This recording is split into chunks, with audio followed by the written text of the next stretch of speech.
Welcome to the Focus on Why podcast. I'm Amy Rowlandson and I ask my guests one simple question. Why?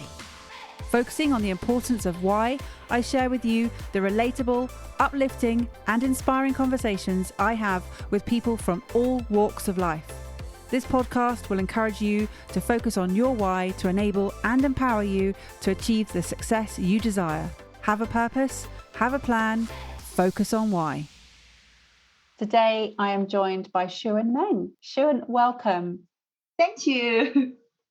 And Xuan reached out to me to say, I love the show and I'd love to share my why on the show. So here we are recording and sharing your story, your why you do what you do. So let's ask that first question, which is, what is it you're doing at the moment, Xuan? So I'm focused on two work streams. Number one, I do HMOs, and it's my income generating work stream. And I'm very, very proud to say that within 2 years, I've managed to build a portfolio of about £6 million in Southeast London. And also I've managed to accumulate about 450K rental income per year within 2 years. So that's my HMO side. And also about 6 months ago, I got a little bit bored with HMO because it's the same story for me, another 6 rooms, another 10 rooms. So I started doing flat conversion, and I'm converting a house in Streatham into flats at the moment. And I'm looking for more opportunities like this. So property, how did you get into property? Because clearly you've launched yourself in and you've done really well. But what was the reason for property and why did you get started? Actually, in my background, I had about 10 years of experience working in the investment fund industry. So I have a good understanding of financial products and investment. And while I was busy working for companies like Fidelity and BlackRock, I also invested a little bit in property on the side. But I don't want to say too much in case I get into troubles. But you see, I work in investment funds, but I don't invest my money in investment funds. I buy properties.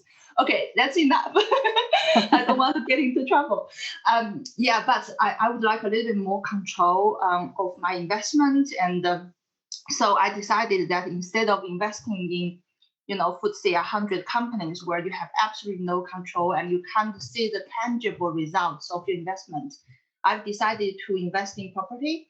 But at that time, I was living a crazy life, 3 months in Hong Kong, 3 months in New York, and I just didn't have much time. So I only invested in like brand new off-plan flats. So about 3 years ago, something wonderful happened to me. I welcomed the arrival of my baby girl. And she's absolutely lovely. And I had a breakdown because I couldn't decide what to do. Do I keep going back to work after my maternity leave and then hand her to a nanny, or fundamentally change my life and stay at home and be there for her? And I was just like thinking and debating, and suddenly I realized actually even with just pure off-plan flats where you can add very little value and you spend very little time on those, I probably made more money through investing in property than my daytime job in the investment fund industry. I was a little bit lucky because my first flat was bought in 2010. And my, so London has gone through a very, very big price hike. So basically, sorry, I drag on a little bit. So my why is really just to have the flexibility, stay at home, look after my little girl, but also having my financial independence and being able to provide for my family has always been a great pleasure for me. So I decided to do property. And was there any resistance from anybody else in the family for you to make that decision? Not at all. Actually, I'm lucky and unlucky at the same time. So my husband, at that time, he had some issues, some legacy issues with his childhood. There were some traumas and stuff.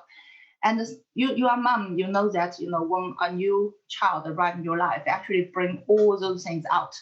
And also couple that with stress at work, lack of sleep and stuff.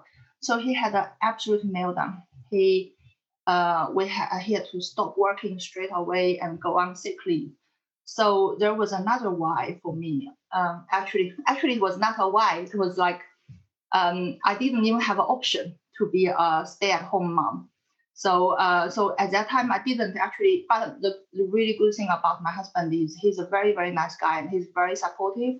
So I took the plunge basically because I had to replace both of our salary. Actually, both of us used to work in London with quite a high income, and we got used to that. So I didn't have many more choices back then. But it was the right choice. Absolutely, I never looked back. So I bought my first property, I still remember, in October 2018. So that was just over 2 years ago, was my first HMO. And I converted into 6 bedrooms, all ensuite. So all my HMOs, most of the rooms are ensuite. They're in great location in London. And also they are very, very nice. So I target the professional tenants. And my strategy has always been, I'll buy something really, really run down. Actually, now looking back, most of my property I bought from dead people because it was probate. It was not intentional, but it just happened to be because the worst properties usually are the probate properties. So I bought them, and then I'll increase the value through extension, refurbishment. I extend in every single direction you can. I know, in different markets, the strategy is slightly different, but in London, we try to extend as much as you can. And I also quite often say, actually, half of my properties are large HMOs. I mean, more than 6 bedrooms, so you need planning. So I always play with planning a little bit and to increase the value, really push up the value. Because when I started, I had a pot of money. It's not small, but it's not big either. But for me to gain financial independence and replace both my husband and my salary, I really need to make the money work very, very hard. So I've always managed to, like I think most of my properties, recycle 90% to 120% of the initial money out. So sometimes after I've done a project, I actually end up with more cash than before. So give you an example, there was one property I bought in Croydon for 400, and I did all what I described and also played with the planning, and now it's an 8-person HMO and got value to 820. So for that deal, I actually took out about 50,000 more than I spent. Yeah, I just one after another. And actually, I'm very proud. Today, I got one of the mortgage offer agreed on one of my properties, and I did a calculation. Actually, after the property is remortgaged, I'll have the same amount of money cash in my bank account as I started 2.5 years ago. But now I have £6 million of properties as well. That's incredible, Xuan. And it's really testament as well to say that you've managed to do it in London, because a lot of people I hear say, oh, you can't make property deals, they don't exist down in the south, you have to go up north to make the numbers work. And you're proving that you can do it in the area that you were living in, and which is incredible, and that you've managed to sort of start with that pot and accumulate your portfolio and then still have that pot of money there because you've just been recycling it. I actually, a little advertisement. I met Amy through Property Sisters, and it's a great group. Okay, I stopped. But, well, the reason I remember Property Sisters because I got so many calls and the text messages from members of the Property Sisters group. Actually, I've had chats with so many of them, and this question actually popped up every single time. They said, do I need to go to the Midlands? Do I need to go to the North? But I feel uncomfortable. I don't know anybody there. Do I have to do that? I know everybody is different. Property is quite unique. It's a unique experience for everyone. But I always told them that, you have to do it in London if you want to recycle the cash. For example, me, if I have invested in the North, Birmingham, Manchester, they are great cities. But the capital uplift is quite limited compared to London, because in London you could easily double the value of the property through extension and loft, etc. Doing the same amount of work in the North cost probably more or less the same, actually, because the labor cost, material is exactly the same. But maybe in London, for the same amount of work, you can increase the value of the property by 400,000. And in the north, probably 150. So after a couple of properties, because of the deposit, the money you leave in the deal, you eventually have to stop. But in London, I feel it's a different story. I can probably continue doing this for the rest of my life. So, Xuan, it seems to me that had you not had your daughter, you might not have gone down this path. No, not at all. I actually enjoyed my old life, and it was something I knew. And I think that now I think back, I think, why those big corporates, they can keep talents, they can keep good people there. And I talked to some of my friends, now they know me, they are all quite, they envy me and they wish they made the same decision. And they are very, very smart people. But I think the big corporates are very smart. They keep you busy. And when you work 12 hours a day, you don't really think about other things. So I think if it wasn't for my little girl, I would just have continued my old career without ever questioning it. Yeah, I see. I mean, I see this so often that people don't have the time to think, as you say, that they are in this cycle where they are, I call it existing as opposed to living almost, because, and there's nothing wrong if you really enjoy what you're doing in working in that environment. But it is a case of, have you consciously ever stopped to think about the way that you're living? Have you stopped to think about, is this sustainable? What's your future going to be like? What's your legacy going to be? And it seems to be that it took to sort of two breakdowns, well, your husband to have that breakdown after the birth because of all the trauma that sort of instigated, but also you had the time to stop and think about whether this was the life that you wanted to live. Yeah, well, you had a lot of time, 3 o'clock in the morning, breastfeeding, sitting there. Oh, what do I do with my life?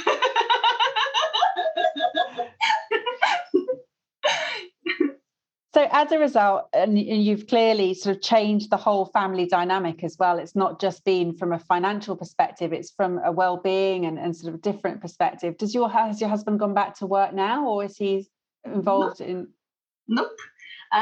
So my husband, he's always, so I'm from China, and he's actually British. He's like white British. But we met, I fell in love with him because he loved my culture so much. He knew more about the Chinese history, Chinese culture, martial arts, more than like an average Chinese person. So his passion has always been martial arts. So he does Chinese Kung Fu, Wing Chun, Tai Chi, and all that. So after his breakdown, and we wanted him to improve his mental health and stuff as well. And what could be better than doing something he's passionate about? So my property business, I'm super grateful. It's not just about money, to be honest. I think it saved me, because without something I could be proud of, a reason to get out of bed, I think I could just slip into postnatal depression or something like that, during that difficult time. And for my husband as well, it gave him freedom. And so he left his London job permanently and started a martial arts business. And actually, I'm doing some commercial properties, and upstairs will be an HMO, downstairs will be his martial arts studio. I'll be his landlady. And my little girl as well, my business is enabling her to actually every Wednesday is mommy daughter day. So I spend 3 whole days with her. And I quite often pick her up, and I'm just around the house. She stays with me all the time.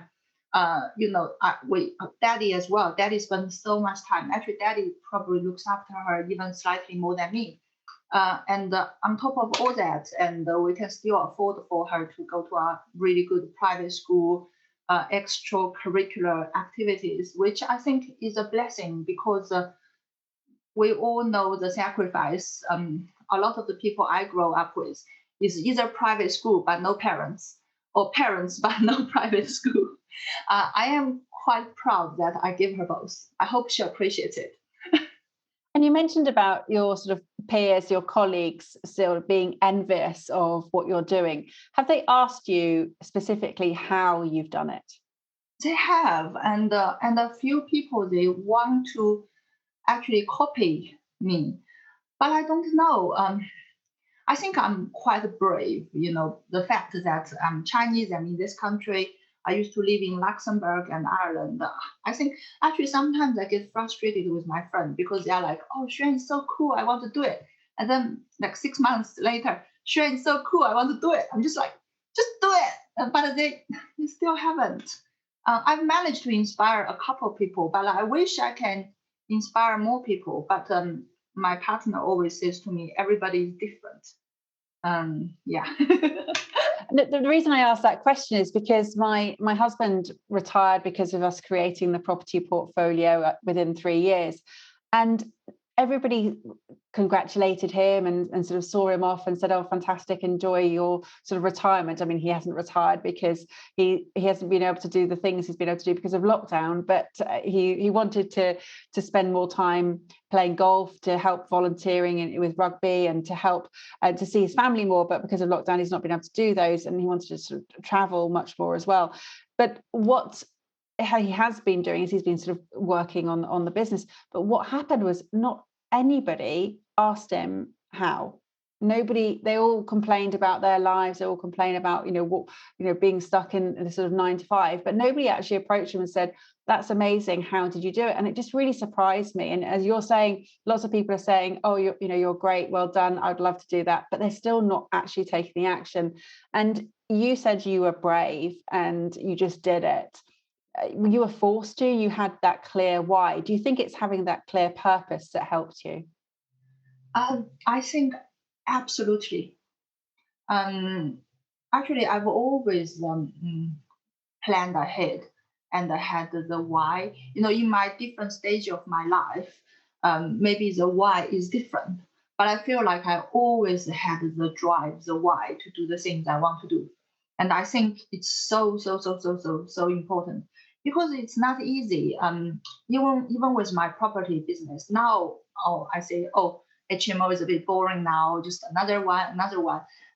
But that's not after a lot of HMOs. I remember when I did my first one, and I was looking after a baby. I was doing some work for my old employer as well because I was not 100% sure if I could fire my boss or not.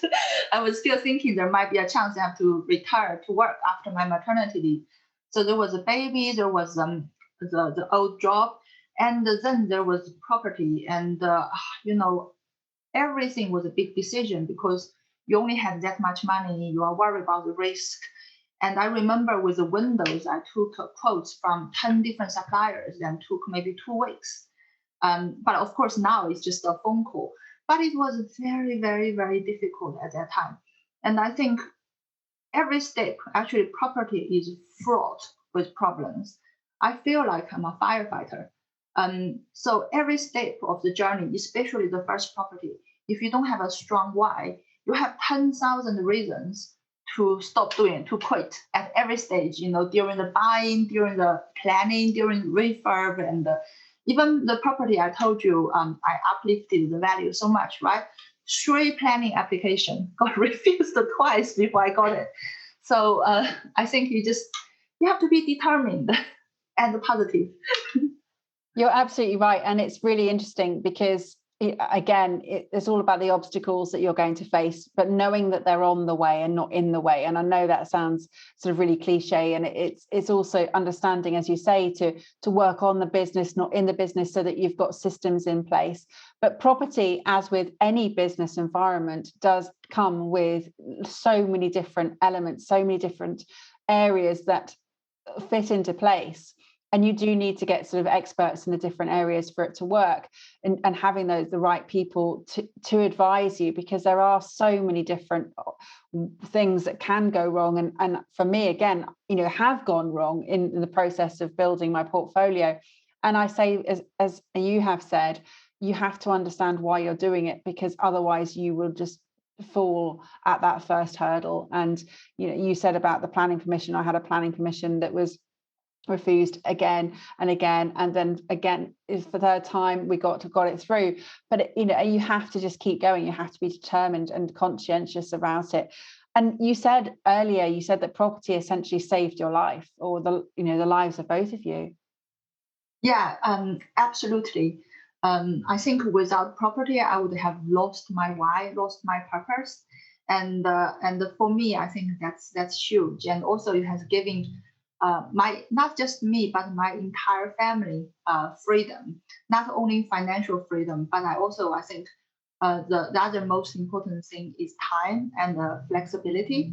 And now I divide my time between China and the UK, and I go to, because I'm the only child as well, the one child policy in China, and I spend a lot of time with my parents. So I think in a way, it positively impacted my parents, everyone around me, and with my little girl as well. I'm happy and I'm chillaxed all the time because they always tell me chill, chill, chill. So I'm chill now, okay?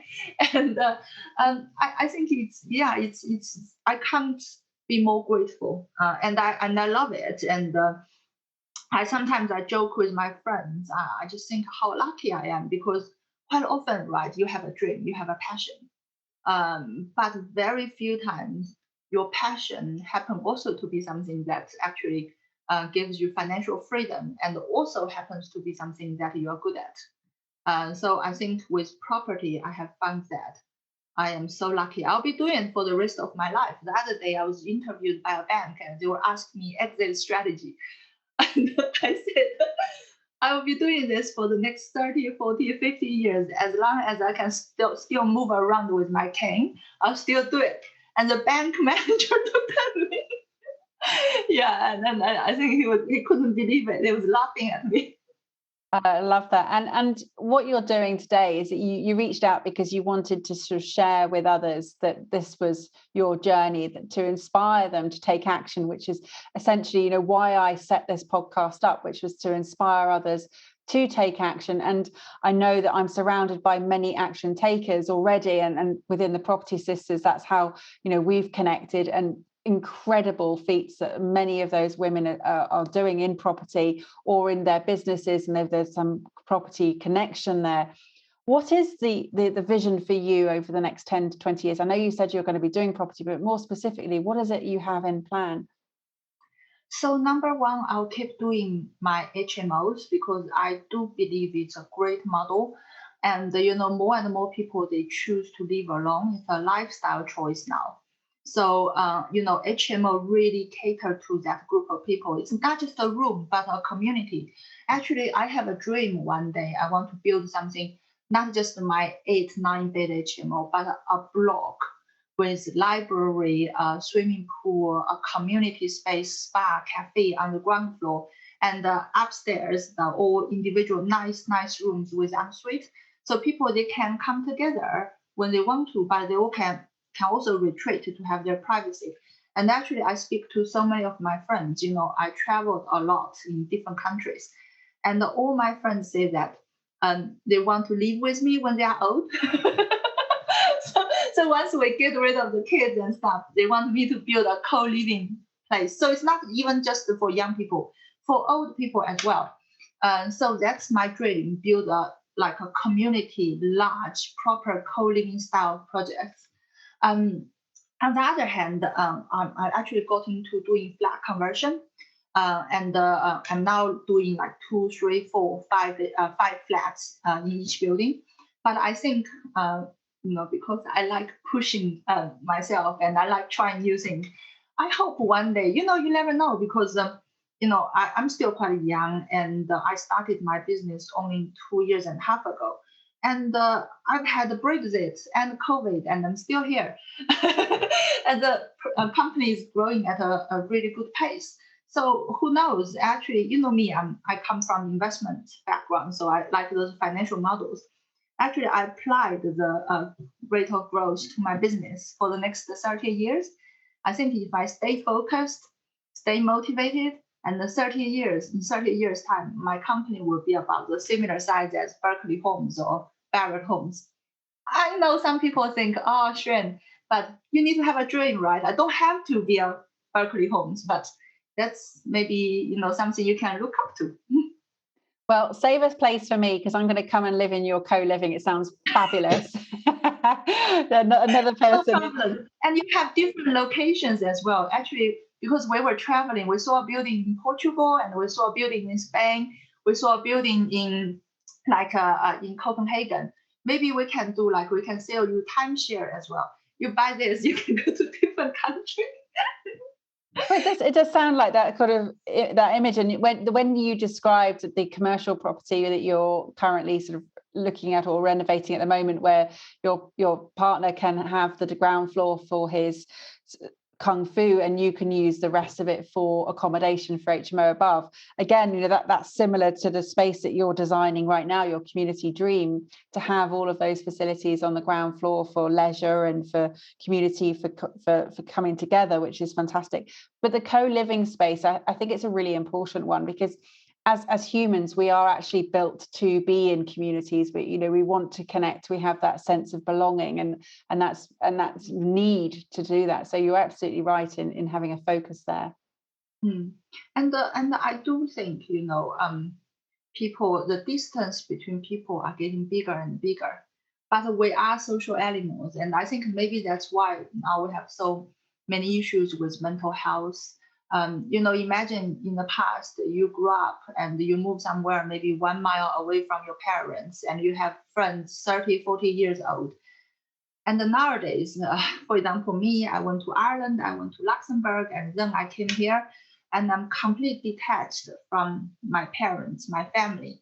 And if I don't build a strong relationship here as well, it could be very, very difficult.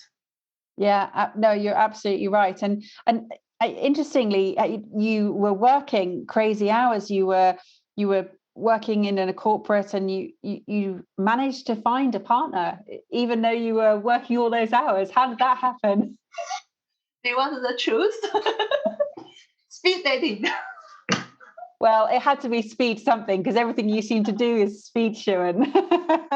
So I met my husband at speed dating, but nowadays make me feel like really old talking to other people, even people my age, because they're like, what is speed dating? I met my partner through Tinder, through Bumble, and I'm like, what are those things? Yeah, well, it seems to be the way forward now, that a lot of people are meeting via apps and connecting that way, and that's the modern way. I mean, I met my partner, where are we now? It will be 26 years ago now, so I don't feel too old. And that was at university, so it was a long time. I was a mere second year, and he was doing his postgrad. So yeah, it's a long time ago now, but all good. It's our 20-year wedding anniversary this year. It's so beautiful. Congratulations. Yeah. I tell my property manager, actually, I said, this business, people meeting online, actually, sometimes you think about it, it's not that good. I hear a lot of complaints as well. People don't take it seriously and stuff. And I tell my the lady who manages all my HMOs, I'm like, you can put people, you can help them connect with each other in our HMOs. You can put like 5 girls and 5 boys together, similar age. Maybe we can do a matchmaking services, like all the tenants in our HMO, we can like do a pop quiz or something to help them get to know each other. Yeah, it is becoming more and more disconnected as society because of the pressures that we have, because recently we've been in lockdown. There's not been opportunities to be able to get out and others, and I think there's going to be a great need for that going forward. So Xuan, it's been amazing hearing your story, and I just want to say well done. It's absolutely incredible what you've achieved in the last 2.5 years, and your beautiful daughter has created a ripple effect, whether she was aware of it or not. Incredible change in life for you as a whole family dynamic. I do agree, and also now as a mom, she's my priority, right? I think about it a lot, and I just want to say that how to be the best mom, because I'm not sure. I don't want to say it as like a offensive way and stuff. I could stay at home and look after her, and is that the way to be the best mom for her? Because girls, they look up to their mothers and they use their moms as a role model. And actually, I tend to notice that for career women, they quite often raise girls who later become career focused as well. So what I'm trying to say actually is I want to set a good example for her. I want to tell her that there are many, many options. You can just focus on career, or you can stay at home and be a mom, or you can actually now with the society changing and with the community changing and with people, all our colleagues and becoming more and more forgiving. I think you can even have both. It's not a one way or another. Absolutely. And it's a great message to share. It's really important. I mean, it took me 12, 14 years to work that one out. And now I call myself a midlife beginner because I realized I could have done it all along, but I didn't know that was an opportunity. So you don't know what you don't know. But this is the opportunity that we're sharing now, is that there are different ways that you can work and raise children and be role models. This just choosing your route that you want for you, which is the most important, what works for you and your family dynamic at the time. Yeah, absolutely. And life is long. Life is a marathon. So you have so many different stages. So it does not matter. Maybe she can even stay at home for a few years if that's what she enjoys. But then maybe after the kids go to university, and then she can start to do something else for herself. Yeah, the world is her oyster as a parent. Absolutely. So I just want to say thank you so much, Xuan. It's been an absolute pleasure to share your story, to inspire others, to share what you've done in such a short period of time and how strong your vision is, but how your why has taken you on your journey. So thank you. How would people get in touch with you, Xuan? So I do have a website. If you Google Cosy Hauz, and I have Instagram, Facebook. So if you Google Cosy Hauz UK, you can find them. And also, I think, Amy, you can share my maybe company website, etc., in the notes. I will do. I'll put all of the links, because it's not actually house as we spell it normally, is it? Yeah, it's HAUZ. Yeah. Because the normal way house has already been taken by someone else. So we have to be innovative. Absolutely. Innovative you are indeed. Thank you so much, Xuan. It's been an absolute pleasure. Have you got some final words for the audience, please? I just want to say that sometimes challenges that disguise the opportunities. When you are down in your life, when you feel that life has not been nice to you, don't despair. Look inside yourself, and maybe they are just the doors to more opportunities, to another world. Thank you for listening to the Focus on Why podcast. I'm Amy Rowlandson, and if you've enjoyed this episode, please leave me a 5-star Apple Podcast review. Connect with me on LinkedIn, Instagram and Facebook, and become a member of my inspiring, uplifting and positive Focus on Why Facebook group. I help people to focus on their why with clarity, uniting their passion with their purpose with a plan, to create the life they truly desire. If you would like me to help you focus on your why, then please book a free 20-minute coaching call via calendly.com/Amy Rowlandson. And if you haven't already, please sign up for the Friday Focus weekly newsletter via my website, amyrowlandson.com. Have a purpose, have a plan, focus on why.